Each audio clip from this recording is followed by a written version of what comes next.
Typically, when we're filing a lawsuit, there's probably like 5 or 6 different counts of what they have violated under both the state laws for consumer protection and federal laws for having illegal collection practices. But it's easier for me anyway when I use examples than just stating these laws. When I tell you what the bank did, it's a lot easier to understand. And so that someone could go, hey, that sounds familiar. I think my bank did that. Right. So a couple of the ones where we have won most recently, one would be an estate situation where the daughter took over the property and she wanted a payoff from the lender. She provided everything that was needed as far as her estate paperwork and that she's the PR, the death certificate, all of these things so that she could be authorized. And the bank just kept saying, we'll get that updated. And almost a year later, and the account was still in the name of the deceased mother, not even estate of, just the deceased mother. And they still refused to give her a payoff. So during this time, they initiated foreclosure because she wasn't making any payments, but she couldn't make any payments because they wouldn't give her the account information. So finally, this woman had gone to the attorney general, and then she was referred over to myself and my colleague who I do these cases with, and we reviewed everything and we're like, oh yeah, like this is every single month that they sent out statements that were still in the wrong name was a violation, and there's statutory damages for each and every statement. So we're like, okay, that's 13 statements times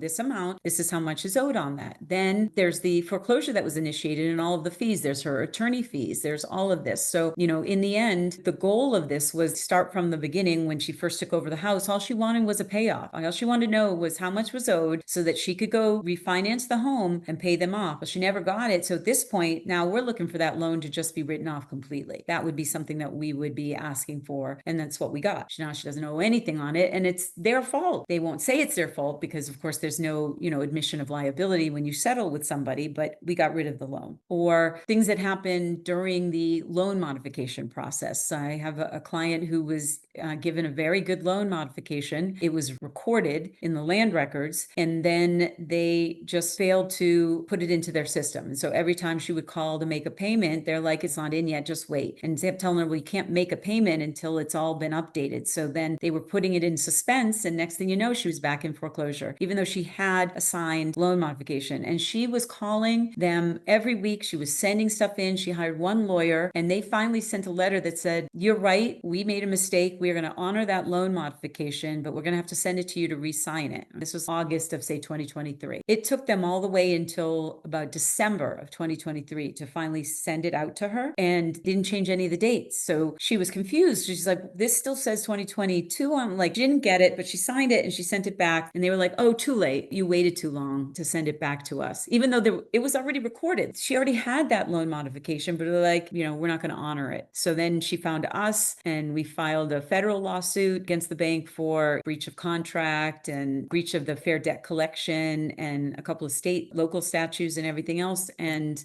she's going to end up having all of the amounts that would have been owed since that loan mod was supposed to go in effect. All of it's going to be waived, or it's going to be part of the settlement. It's basically going to be paid for by the bank to bring her back to current. And then she'll start from day one making her payments. Plus, she'll have all of her attorney fees covered.